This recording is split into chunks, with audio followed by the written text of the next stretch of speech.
Careful with that. I thought it was a manual or something. Okay, there's a string attached to it. This is everything that comes inside, nothing else in there. I bought this used on Amazon for about $12.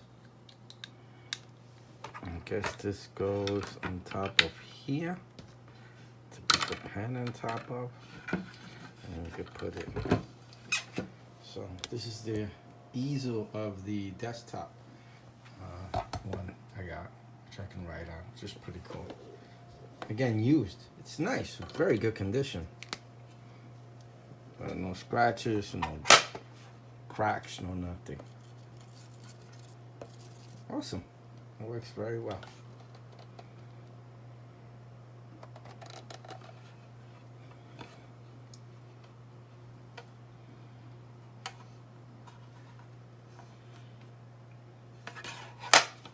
This seems to be glued on. I think you can screw it off if you wanted to remove that.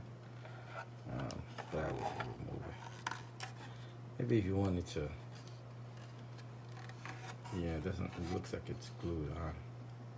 If you wanted to glue it to a wall or something, you're not gonna be able to. You should hang it off of this or something. I don't know.